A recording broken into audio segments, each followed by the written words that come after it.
We have come here to chew bubblegum and get back to the basics. And we're all out of bubblegum.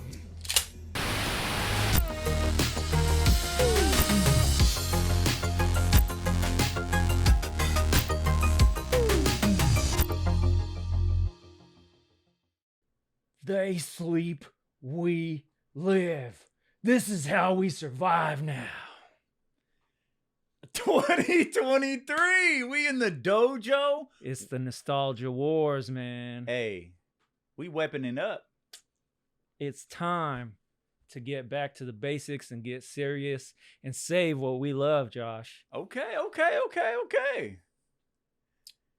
This is it, man. Don't get scared now. Yeah, let's talk about it. We're back in the dojo, Eddie. Let's get into it. We in the future. We're literally in the future. And guess what? We live. We live, baby. Live. It feels good to be back in the dojo, man. Yeah. And It's been a while. It's been a while. We're back. Lots of things are going on out there. There's a war. There's a lot to go over. There's a lot to go over. It's interesting how dominoes fall, isn't it? So, why don't you speak on that? What you talking about? we like pop culture connoisseurs, right? Haha. We you know, I wouldn't say we're critics. I mean, maybe you. I'm not going to speak for you, but I mean, I'm not a critic. I'm not. Yeah, definitely not. I'm a connoisseur. Critic. Yeah, I like to consume. But you better watch what you consuming, right? Well, just obey. Crazy. If you obey, you don't need to watch what you consume. You just consume. Very true. Very So true. Obey. Obey. It's a lot of dominoes are falling now, right? Some of the stuff maybe we had said Pieces falling into place. a couple months back, you know. So right now there's a lot of weird transitioning, a lot of giants falling, and I'm completely here for it. The nostalgia wars are upon us. People are trying to capitalize. Yeah. Right? Yeah. And some are just Jack. Some are just trying to hold on. trying to hold on for dear life. So in the last few months, what has it been from your? We honestly, right? Yeah. This is a conversation we haven't had in a while. Nope. So It's what been has a minute. it been for you? Because I know all kinds of cool stuff is happening, right? We got Star Wars game, There's a lot of cool things going on. Mario Brothers movie, Dune 2 trailer, right? There's little raft life or what are you calling Life rafts, little buoys, Yeah, little, right. stuff to hang on to, right? We're out in the ocean, right? And it's desolate. There's hope out there in the nostalgia wars. There's some hope, right? Help me, nostalgia. You're my only hope. Yeah. So there are some cool things happening. There's a lot of crazy things happening, not just in the world, but in pop culture, entertainment. Like you said, some of those giants are falling, right? Some of those giants are probably having to take a step back. Some of them are in trouble. Who are we talking about? Disney? Hollywood? Let's get into it. Crazy. Is Star Wars dead? What is happening? So Star Wars, it is alive and well. Okay. They just actually announced 3 new movies. I don't know if you heard about that. Hey, if Cal Kestis ain't in it, I don't want it. Well, he has 2 I'm video just kidding. games I'm and a just kidding. book. Let's get it. Let's go. So they announced 3 new movies of Star Okay. Wars. So interesting enough, it's not going to be a new trilogy though. They're going to be 3 separate films set in 3 different parts of the timeline. One of them that I'm personally excited about is the title just came out, Heir to the Empire. So these are live action films that are coming out. These are the new trilogy that's coming out. It's a new trilogy, but it's not set up like a trilogy. It's 3 separate films that are coming out within the Star Wars timeline. The only reason I'm excited for Heir to the Empire is because if it's anything like the name, it's going off of the book. And the book is set after Return of the Jedi. And this one is going to be created by Dave Filoni, the guy who did Okay, Dave Filoni's cool. Mandalorian. So yeah, he's got credit. I'm good with that. So hopefully they learn from their mistakes. Well, they did just announce that Rey's coming back for a new one too. So I don't care. I like Rey. I liked Rey too. I've never disliked Rey. It was the stories that they put Rey in I didn't care for. Yeah, Rey's fire. Yeah. Oh, shit. Daisy Ridley. Daisy Ridley. She's coming back as Rey. That's cool. I don't. That's what's up. Yeah. And you know what? That's a beautiful thing about Star Wars too, is because you have all these new movies that have these old actors coming back. You get to come back. Come back and redemption. Let's have Star Wars redemption arc. Yeah. Similar to the Superman project with this whole James Gunn and stuff. True. I'm looking on the bright side. There's a new year upon us, Eddie. It's 2023. We're halfway through. Right? We can see a little. We live. We can see a little differently, and we're look to the light, right? True. Follow the light. True, because I think the last time we had a film, I think, or the last time we talked anyways, we definitely were seeing through some things. You saw probably a different side of me that that was a little different, right? I don't usually get that that bothered on camera, but I was speaking my truth. No, I was speaking when you got knuckleheads real. Playing with what could Something be you can be emotionally tied to. True. Right? Yeah. But you can't get too wild when it's too early. You gotta have that Superman spark of hope. I'm still very very cautious. I see some things that I'm like, okay, that could there's potential. So it could be good. But with that same vibe, I'm 100% all in on putting that in Star Wars, right? Star Wars has been a huge failure in my vision. Yeah. Right? Still love it, but I love the old stuff, right? And you know what's funny about Star Wars? But I'm going to put that into basically the redemption arc of some of these characters. Bring Rey back, put her in the right setting, and let her just be, and let her be amazing. Yeah. Sick. Don't push these things. Yeah. Stop trying to force. What's the old saying? Like, stop trying to put a square in a circle or circle hole or whatever the fuck it is.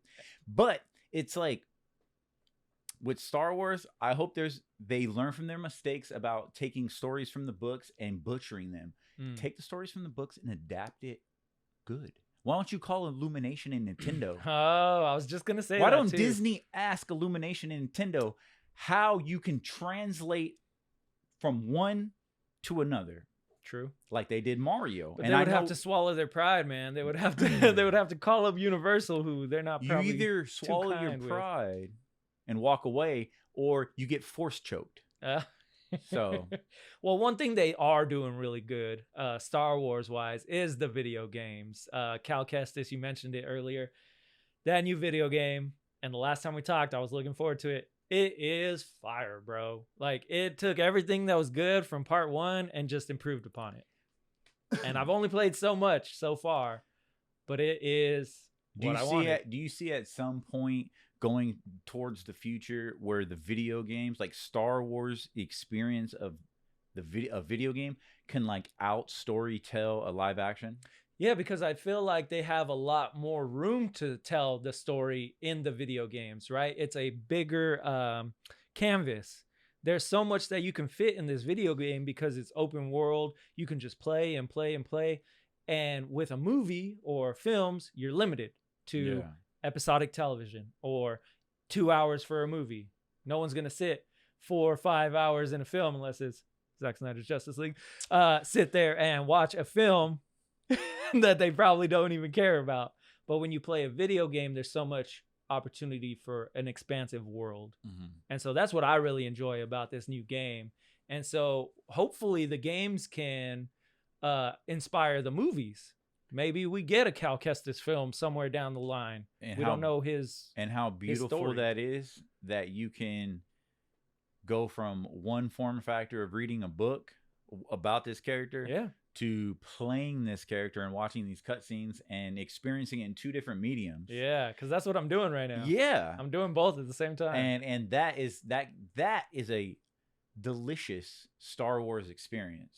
True. Opposed to putting on one of the newer films, you know, and it's this kind of like this forced injection that you don't want, but they say you need. True. And then once you see, you're just like, nah, I'd rather take what I already have and use that, you know, as my nostalgia. But then it's like at a point where it's a war because.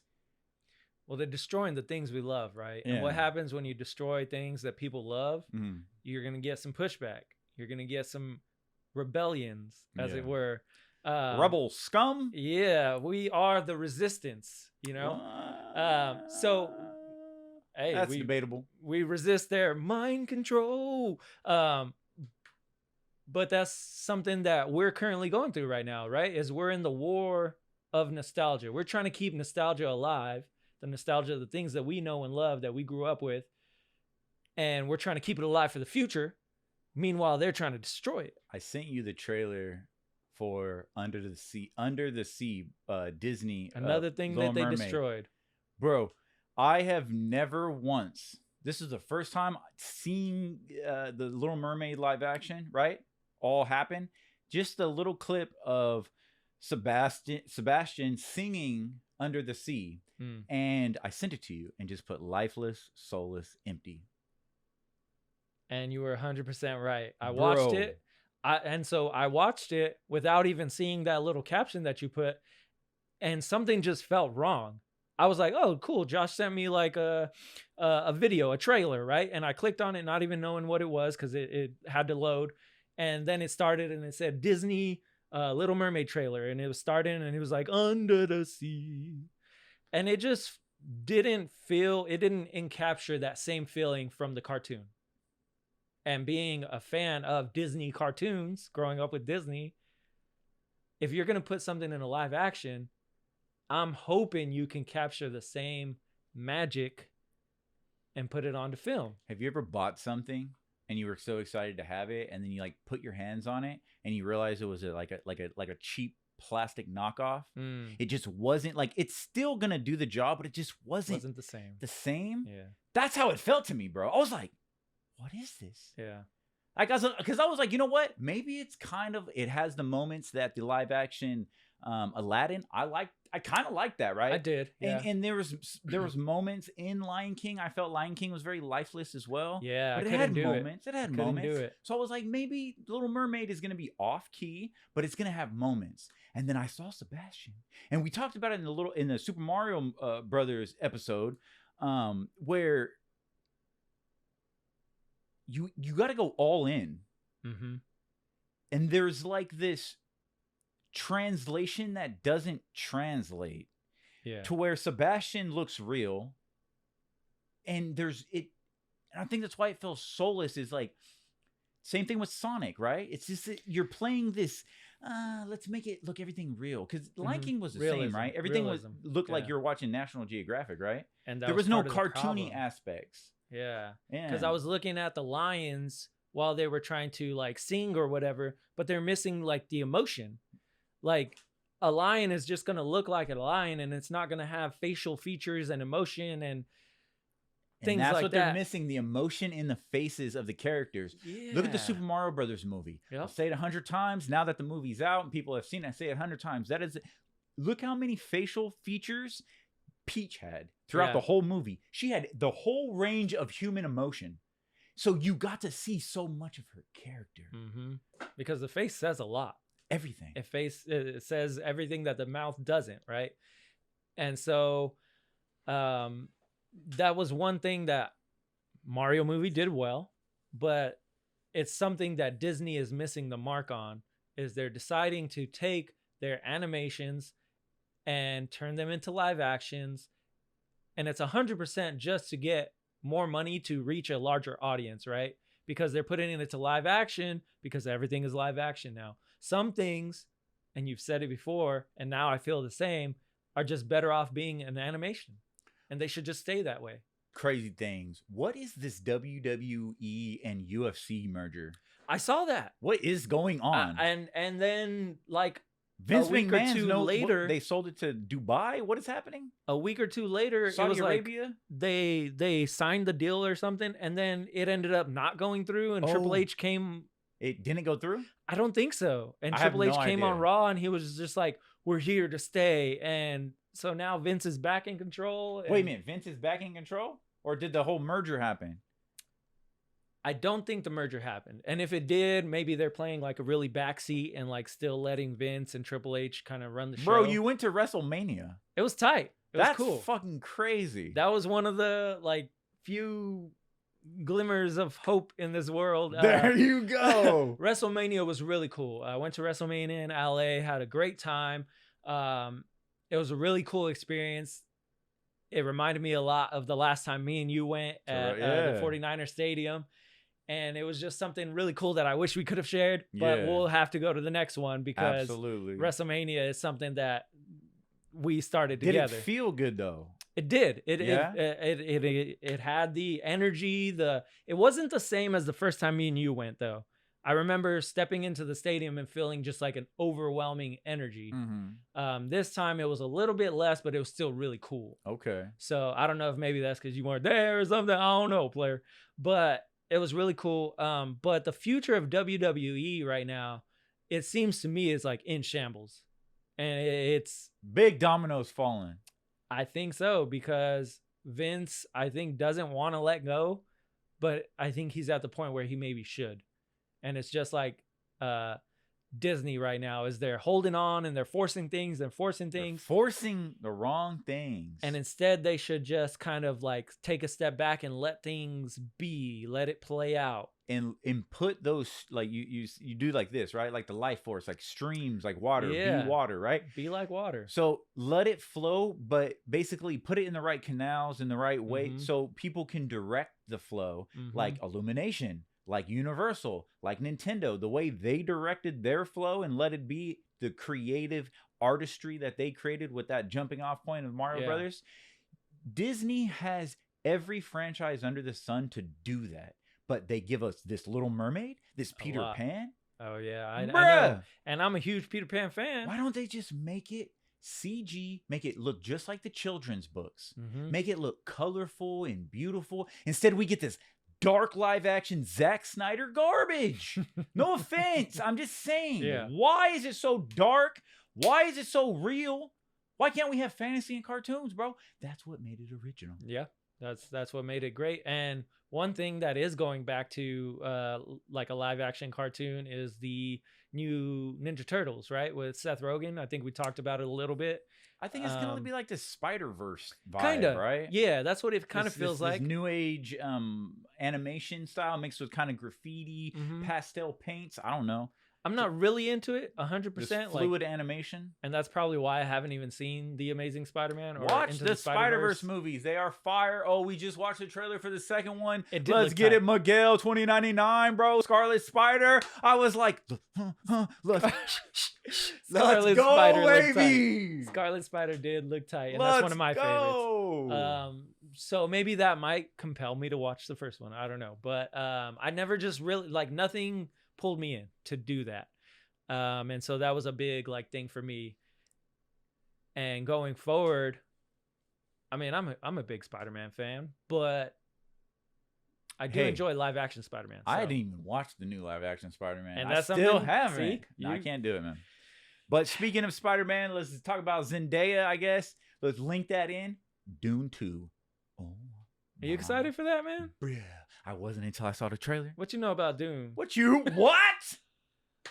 I don't know nothing about Dune. So I was sitting there watching the trailer with you, and you were like, "Do you even understand any of this?" And I was like, "Nope, no idea." I paused the trailer and I said, before this, I go, if Denny basically has to explain anything he shows, the movie's gonna be a failure, right? Yeah. Because I told you from the beginning, I've talked about it at nauseum a little bit on the show about how like you can't really split the first movie up, but they're trying to fit these old stereotypes of the movies where they have to be 2-3 hours long, and then they cut it and they split one book into 2 movies, and then we don't know about the future. Is there going to be a part 3? Are they going to have Children of Dune? What is happening? We don't know these things, but all we know is part 2 is coming. Yeah. So I just let it come. Hey, there you go. And I said, if he has to explain anything, it's going to suck. But this movie is going to be what I think a lot of people may have thought the first one was going to be, a lot of action, right? The first one was... Yeah, it was the first one. You're setting up all the characters, you're right? Setting everything up. Everybody. It's the first part of a huge book. That's why the second movies are always better. So the second one is going to be crazy. And I think it's going to reach a larger audience. And it's going to, like I've said in the beginning, it's going to take people when they finish the first movie or the second movie, they're going to now have an appreciation for the first movie because everything's going to make more sense to them. Yeah. Because the perfect thing on especially how to adapt Dune, because Dune is like this, it cannot be adapted. It's this huge hurdle for the film industry. Maybe that's why they split it up. I don't know. And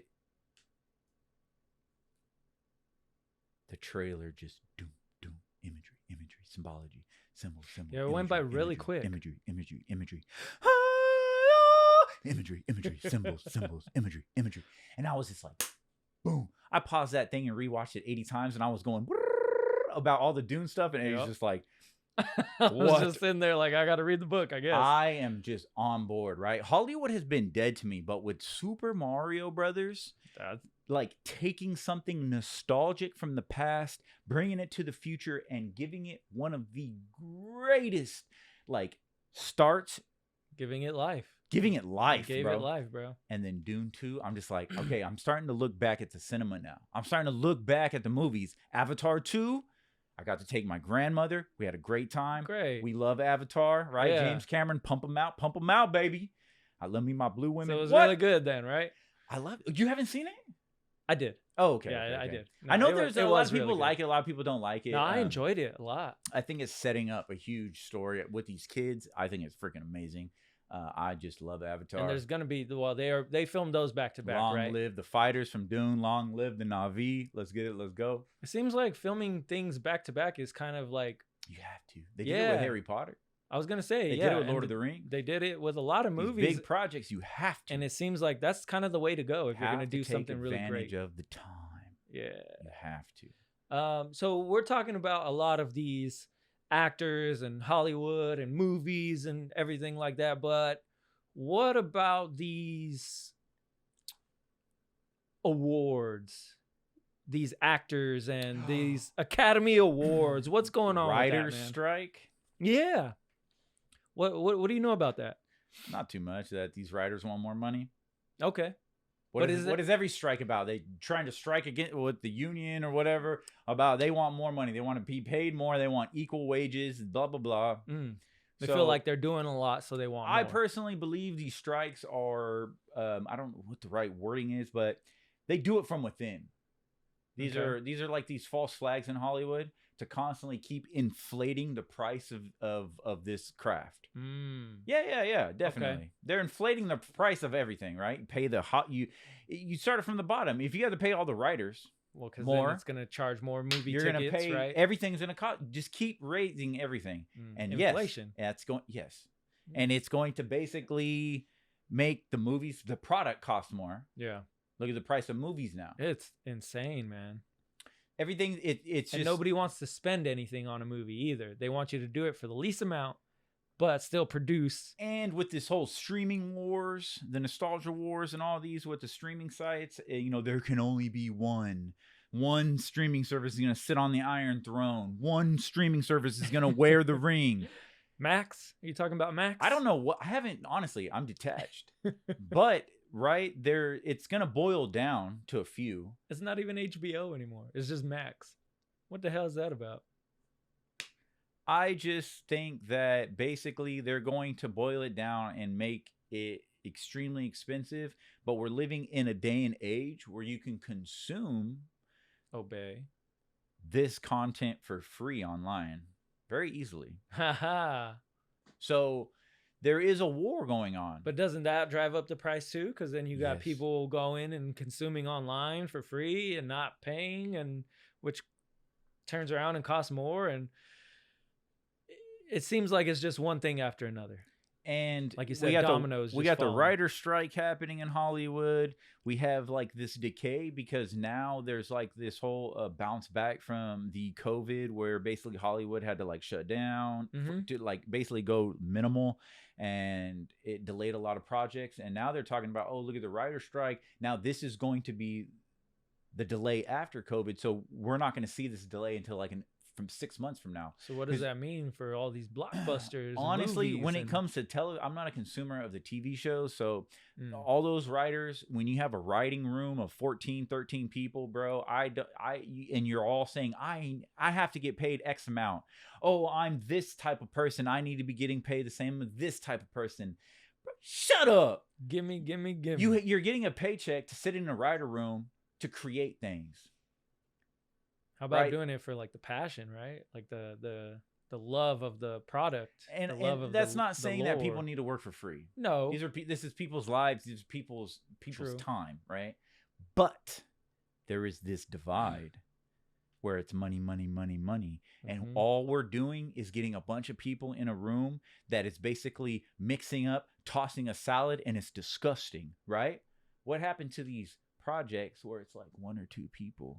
Why don't you call Quentin Tarantino and ask him how to create a story? Yeah. He don't need a fucking writing room.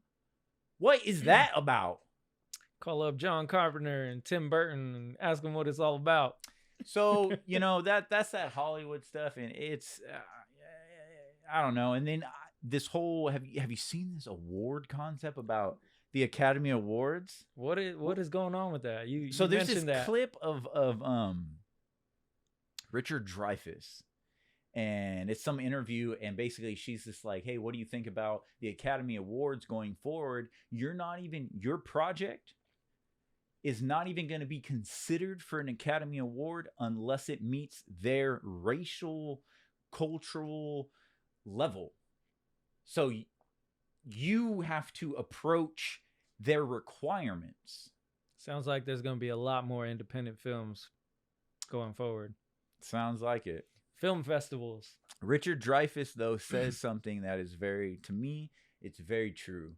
And it's a good way to put it. It's basically, you're simply, with putting restraints, putting barriers and lines on something that is inherently artistic, you are killing imagination. Restriction on art, right? Restriction on art. That's insane. Imagine telling a bunch of... This is the way I look at it. Imagine telling an artist, for me to put your art up in my gala, you can only use these colors. Mm-hmm. And they do it a lot with like... That's wild, bro. You're killing imagination. I can paint a picture. You could paint a picture. Our skies are going to be 2 different colors, right? Because my envision of this beautiful sunset is one way and yours is yours. That's what makes your painting different than my painting. That's what makes it original. Yeah. You can't limit people saying, oh, you're not invited to the cool kids club because your product doesn't fit. You colored outside the lines, bucko, so you're not invited.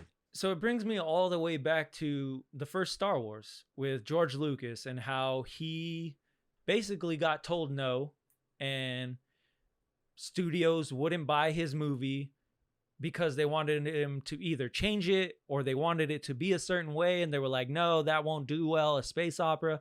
And he said, I want to do my movie, and I want to have it done this way. So if I have to do that, then I'll produce it myself. I'll put in my own money. I'll make it what I want to make it. And then we see what the success of Star Wars was.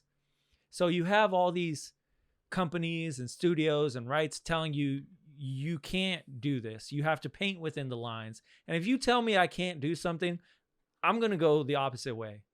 I'm going to go this way. I'm going to make it myself. And I feel like for us, that's a lot what we do here on our show. Against the grain. Yeah, we go against the grain, right? All the time. We do what we want to do. The popular path.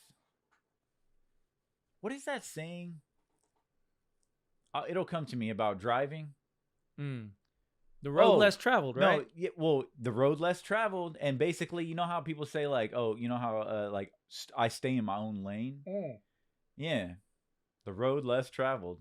We stay way in our own lane, bro. Because so many people stay in the popular lane, the lane that is more traveled, the lane that is a lot wider, that is easy to go down. Yeah.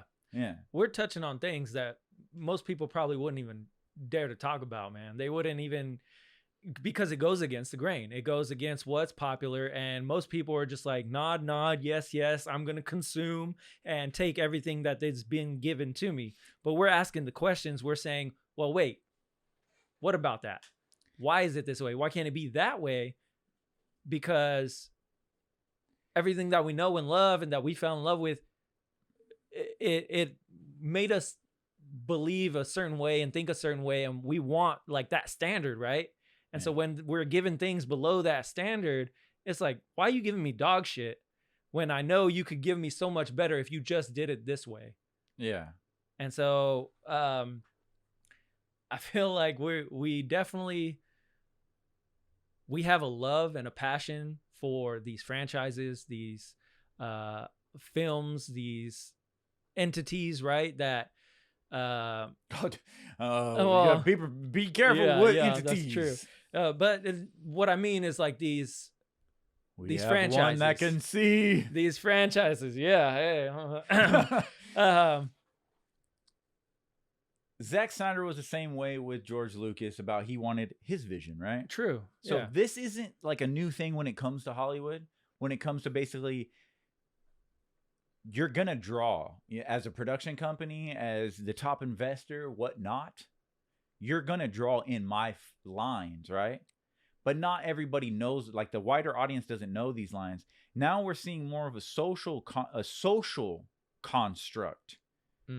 And it's going to start with the Academy Awards. It's going to start with these guilds, these official aspects, these official entities of Hollywood, right? And it's going to translate down into the production companies, the production houses and stuff like that. And into marketing and stuff. And they're going to let you know, like, hey, this movie, I guarantee you, probably in a few years, you'll see like a certification. When you see a trailer, there's going to be like one of those little things in like the credits or like down in things saying like, this fits this social construct way of thinking. Oh, okay. You're going to see it. You're going to be like, oh, so right when I watch the trailer, I know this is going to be socially accepted by X, Y, and Z. Got you. Bet. Yeah, that's really interesting. Because I could see it. You're seeing between the lines, man. And Hollywood has always been that way. But like I say, the social construct is restricting it even further.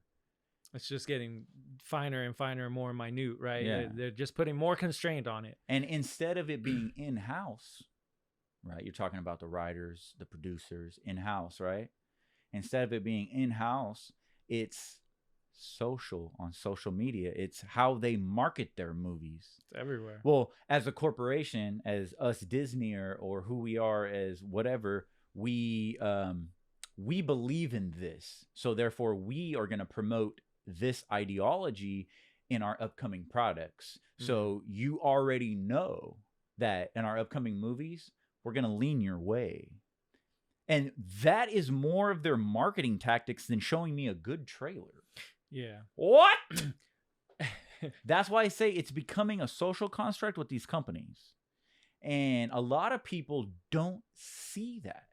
They see, in essence, they see the cereal box, they pour the cereal, they consume the cereal. True. Yeah. They're just seeing what's on the surface, the right? Product. And you have opened my eyes to see a lot more in recent times, man, because I was the same.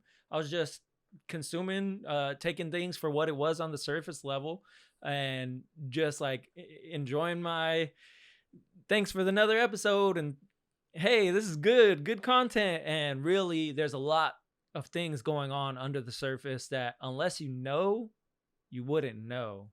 And so you gotta think outside your mind box, man, and be a little more open and question things. And so that's one thing that you've done for me is I question a lot more things, what is being presented to me. And I think it's very important to ask those questions because if we don't try to go against the grain, we're just going to be like sheep, man, being led by the shepherd who takes us wherever they want to go. I find it funny, like in our culture today, we have people that there's a whole section of organic in our food, right? So you go to a grocery store and there's like, oh, fresh produce, and here's this little organic construct. So you'll have somebody that will say, oh, I watch what I eat. Yeah. I want to eat organic. I want to eat fresh. I want vitamins. I want minerals. I want to hydrate. I want my body to be good. Turn around and watch the most disgusting, listen to the most vulgar piece of content that we have running mainstream entertainment. And it doesn't make any sense, right? Think about your mind box. Yep. You're saying, oh, my physical, I'm ingesting good stuff for my physical, but are you even aware of what you're ingesting for your mental? Your mental. Or your spiritual? True. What you believe in. So it's kind of like more people need to be aware what they consume. And by consuming, a lot of people probably automatically think, like, when you even say consume, they're going to think physical food. You're consuming physical. Yeah. But be cautious on what you consume through your ears and through your eyes. Yeah. That's wild. It's very it's something that not a lot of people probably think about, right? And but it's all around us. It's in everything that we see, everywhere we go. A lot of these things that are not good for us, we're just consuming on a daily basis. And just like food leads to bad food can lead to cancer, well, some of this bad media and everything can lead to a cancerous like mind, right? It can ruin your mind and keep you asleep. Low vibration. Keep you asleep, man. So one thing that we very much both kind of loved for a long time, which now they're starting to do the same thing, is Pokemon Go, right? Pokemon Go, we went to our first Go Fest, and that was in Las Vegas, lo and behold. Sin City, City of Sin. Yeah, talk about consuming. Oh my goodness, Las Vegas, bro. Crazy, huh? I don't even know if you want that there is a recording of you in Las Vegas. Oh, we should have put that exclusively on the website. It might come out. You never know. Yeah, we'll have to post it either to the talk or to the tube. Yeah. So we'll post it on something. Maybe that's up to you. But talk about being on a different level of energy, bro. That city is disgusting. I got taken over. It's crazy. Bro, remember when we were walking, right? We're sitting here playing Pokemon, so in nature, like the concept when we were in Las Vegas, right? It was this, obviously everyone thinks Pokemon is like, oh, it's super childish and stuff like that, where it's like, oh yeah, Pokemon were designed for children, but it was designed for us as children. Yeah. You know what I'm saying? Yep. It doesn't go away. And see, that's part of the nostalgia war. Is like you guys are trying to tell us that You're trying we to can't take it away from us. Play it as adults, like bro, I'm you gonna play. Bugging. I'm gonna play. You gonna bugging. And so me and you travel across the globe to Las Vegas, right? Across the map. And your brother joined us. That was really cool. Yeah, my brother went. Yeah. We had a Pokemon adventure. We traveled together. We battled together. We caught Pokemon. We adventured to different regions. It was a really great experience. It was the only time I've ever done something like that, Pokemon wise. We were out there in the wild, bro. Literally. Sun beating down, water next to us, other trainers. That was probably on similar to the same energy and level as that WrestleMania that we went to together. I wonder what was the linking factor of what linked those two experiences together. See, I told you. It's when you're there, brother. But what does Mario and Luigi say? As long as we're together. So put it on a t-shirt. Yeah. Las Vegas, though. So inherently while we were there was innocent. But the city, we went out, we ate, we went through the casinos, right? And it was wild for me. I haven't drank, right? Yeah, true. The fucking essence of alcohol was so thick in the air. It was everywhere. It was thick. And you know what was so different this time was the weed. You couldn't walk outside without smelling. You could be 2 blocks away from the fucking strip, and it was just like Snoop Dogg was blowing a blunt in your face, bro. Crazy. And like me, I don't have an issue with weed. Yeah. I love marijuana, right? I was gonna do a half-baked reference, but Dr. said I need to back it out of me. But it's like that was too much, bro. It was constant. It was crazy. It was this. It almost, talk about entities. It was like there was this marijuana entity and this alcohol entity, and they were just like forcing themselves. Everything into was you. very thick. Like the air was just thick. Demons walking. Yeah. Demons. Hey, and the signs everywhere. Consume. Obey. Buy. Reproduce. Don't Bro. question. Like it was everywhere, and that's what it kind of felt like, to be honest.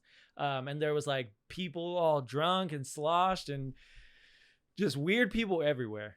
And we were all sober, so we were just like chilling and doing our own thing and just like observing, right? Well, we were on some pre-workout. Yeah, well, yeah. We were that was part of. out. We were were catching caffeinated. Pokemon and running through the strip. We put miles. What did we do? 20? It was Bro, crazy. I think in 2 days we did like 20-something miles on foot. That was nuts. But it was a really cool like Pokemon experience. And the thing that I was touching on earlier is Niantic is again trying to put on restrictions, thus altering our Pokemon experience. Restrictions. Niantic is destroying Pokemon. There's this huge, you know what's funny too is because you were all in Zack Snyder, right? That's like you're very emotionally tied to Zack Snyder. Zack Snyder was this whole hashtag. Mm-hmm. Hashtag. It was a movement.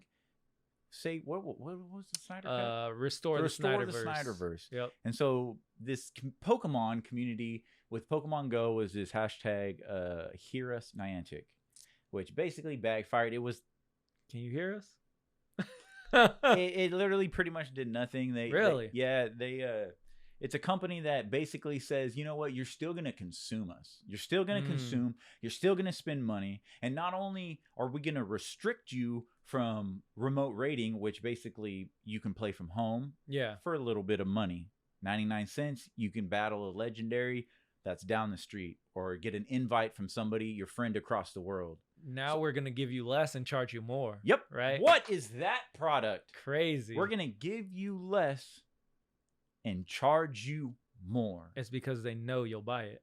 Because they know you're going to consume whatever they put out. Yep. Because it's Pokemon. And that's part of the problem. Because just like Star Wars and just like like Little Disney, Mermaid, just like all these things. They know you're going to consume it. They know their worth. So they're going to say, well, we're not going to try as hard. We're going to try a little bit, but you're still going to buy it anyways. Because we know our worth. That's wild, bro. And it's just so unfortunate. It's so trash, really. Because the only reason you have that worth is because you put out good stuff to begin with. Little Mermaid, the cartoon, wouldn't be getting a live action if Little Mermaid, the cartoon, wasn't so great in the 90s. And I'm not going to say that money wasn't a motivating factor for old film, but I can guarantee you, if you want to Thanos balance the universe, old film, old gaming, the gaming industry was more passionate driven. You had dudes up for 2 weeks straight programming NES games with like 3 other people, programming beyond a 7-day work week, an 80-hour work week, because they were passionate. They wanted to show what they can do out of their room, what they can create out of their basement, right? And they were driven by passion. Now, money came with that when things were popular, when things hit that slipstream of mainstream. The root of all evil. And it's timeless. I was getting to that. The root of money all is evil, the root of all evil. Because when you balance that, now there's a tipping point to where it's more focused out, not passion, but money. Should you get paid what you're worth? Yes. But still provide the same, if not better, product than before. If you're going to redo a movie, why would you redo it to be less than the original? That's wild. Why? Why even redo it? If you're going to remake the Super Mario Bros. Movie, it better be better than the 90s version, right? And that's what they did. And everyone saw that we have 3 giant things getting, not a Star Wars episode. Getting back to Star Wars, though, we have 3 examples. We have an old era of Star Wars film. We have the prequels and we have the sequels. Yep. And obviously there is a trajectory of going downwards. Mm. Beautiful concept, though, now on social media that makes my little heart warm is that people are saying, damn, I talk shit about the prequels for so many years, but you know what? The prequels were really good. Did you see that video of Hayden Christensen getting emotional on the premiere of the Obi-Wan show because it was just a standing ovation for Anakin Skywalker and his performance as Anakin? He had to stop and try to control his tears because they moved him such. Since 2001. That's beautiful, man. Prequels are fire. Are they the same as the originals? No. You can see every generation's different. Yeah. But when you have a trajectory downwards, you need to recalibrate. Yep. You need to recalibrate and figure something out. What are we doing wrong? What do we need to do to bring this back up to the level that got us here in the first place? As much as I am detached away from Hollywood, as much as I am, and I will say, I hate Hollywood. Okay. But I love the film industry. The art. The art of the film. There we go. I love the film industry. It's all about the art, man. From the sound guy, to the lights, to post, pre-production. The whole concept of filmmaking is a beautiful, beautiful art. It's a way to express yourself. Expression. In a different medium. So I love that. And I am 100% on the redemption train. Let's bring back good stories. Let's bring back good film. But we need to counter culture, the mainstream. Because the mainstream says, hey, don't go outside the lines or you're not going to, your voice is going to be silenced. You're going to be overshadowed. Yeah. But stay in your lane. It's because they take what they see that works and they try to do that, right? They're like, well, what works? Let's not move outside of that mind box, right? Go against the grain, stay in your lane. Take a risk. And carve a try to do something different. Carve a new adventure. But one thing that I will definitely go on, and I know you've said it before, is to open a book and read a book. And that's something myself that I'm doing a lot more this year, is reading a book, at least 2 or 3 for this year, because that, to me, either whether it be comic books or books itself, have been one medium that is still a little untouched, to where you can express yourselves and tell a story that's not so restricted. So do yourself a favor, read a book, dive into a new world, and get back to the basics. Reading Rainbow. Take a look. There are really cool things to be excited about. We have Mortal Kombat's going full-fledged. We have a brand new game coming out. We have the films coming out. I don't think there's going to be as many films as they originally said. Yeah, I think they said like 5. I don't think it was that as well received.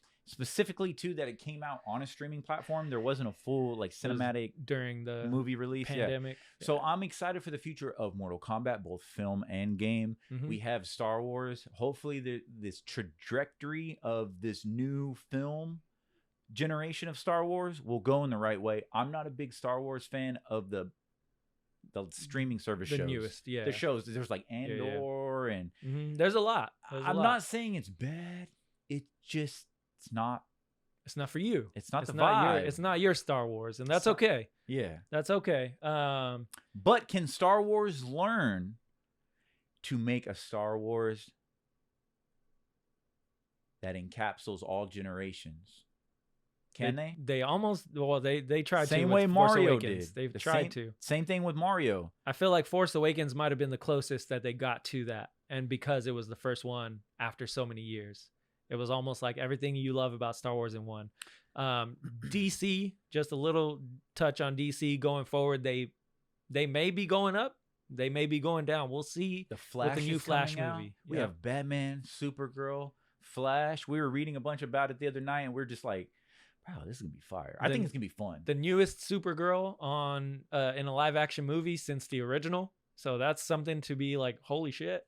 The first Flash movie ever. I don't think they've ever had a Flash movie. Correct me if I'm wrong. Superman and Lois.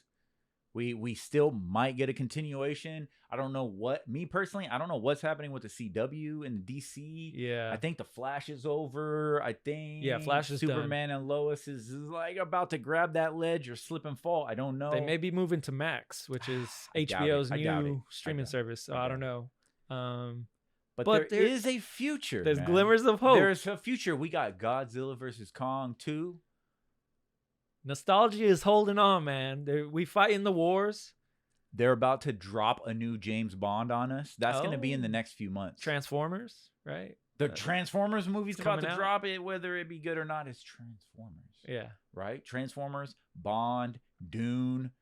The 90s are coming back, man. Is Mario, it coming back with the full force? Donkey Kong.